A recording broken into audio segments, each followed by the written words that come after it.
So it was 1905 when Einstein first proposed this idea of the photoelectric effect, showing that light could act as a particle.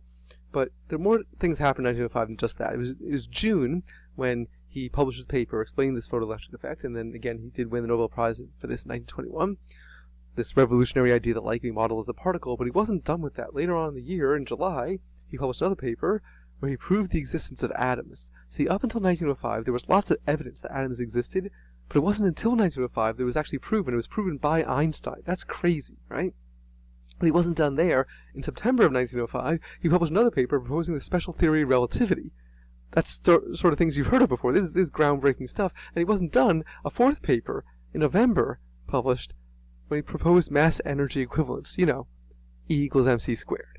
The most famous equation in all of physics. Even more famous than sigma F equals ma, because more people actually know this one, right? This was 1 year, 4 papers. And Einstein changed everything. Everything about the way we viewed the world, right? He was 26 years old. That's nuts, right? I'm 43. I'm thinking, have I done enough? I don't know. Maybe I have more to do. I don't know. But at the age of 26, in 1905, Einstein changed everything about the way we thought of physics. Now let's think about this idea of the photoelectric effect. He's saying that light can be modeled as a particle, and all the evidence suggested he's right. But that doesn't mean the other stuff goes away. So let's write this down in our notes. Light has this dual nature. We call this the wave-particle duality. Because remember, back when we first did light, we took a whole lot of time proving light's a wave. And that's not wrong. In fact, light is a wave. It absolutely is, right? We did the 4 tests: reflection, refraction, diffraction, interference. It hits all 4. Light absolutely is a wave. We're just saying light is a wave when it acts like one. What does that mean? Well, that means that if you observe light doing wave-like things, like refracting or diffracting through an opening or interfering, well then light's a wave because it's doing wave things. But now Einstein's saying there's another model. Light is a particle, and he's right. He's right. It's just light's a particle when it acts like one, which means if you observe light doing particle-like things, like knocking electrons out of atoms, well then the only way to think about that is that it is a particle, a bundle of light energy. And so light has this dual nature, this wave-particle duality. We're going to box this in as pretty much our last big idea for the year. Because this is a very interesting and revolutionary idea, that light has this dual nature. It's a wave when it acts like one, it's a particle when it acts like one. It's never both at the same time. That would be too weird. This is already weird enough. But it really just depends on what you observe it doing.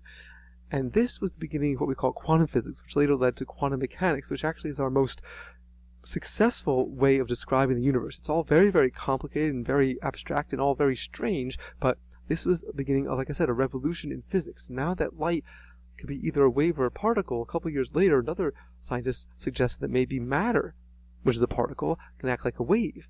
And only a couple of years after that, they actually got it to work. They sent electrons through tiny, tiny openings between layers of crystals. And on the other side, when they had a detector screen collecting all the electrons, they formed an interference pattern, just like a wave would. And so now there's a wave-particle duality of matter.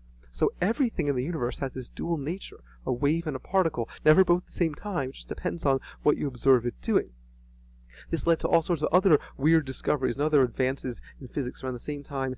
This guy by the name of Schrodinger came up with a wave equation, which really was like a probability equation, which was a way to calculate the probability of finding an electron in an atom, or really any particle, at any given time. And with this equation, you can calculate the probability of finding or locating this electron. And it's crazy, but it turns out everything is based on probability. And then this guy by the name of Heisenberg came up with an uncertainty principle, saying that there's always a certain amount of uncertainty in any measurement you make. You can't get infinite precision, and all this together meant that pretty much anything that you can calculate, it has a certain possibility of occurring.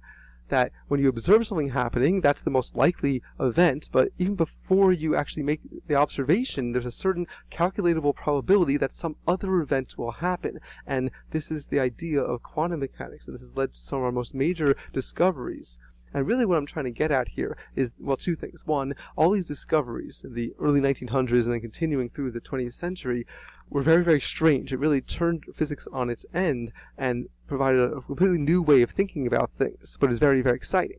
And the other thing I'm trying to get at is that there's a lot more to do. While this course has been wonderful introduction to all these basic concepts, from here you can go on into it and learn so much more. And if you had a passion ignited to learn more about this, there's more to do. Maybe you will go on to study physics. Maybe you will go on to major in physics. Maybe one of you will do some Nobel Prize winning work. And of course, don't forget, Nobel Prize, thanks, money. Right, of course, that's sort of the big takeaway. No, the big takeaway is I hope you enjoyed this year in physics, and we have now officially come to the end. Congratulations.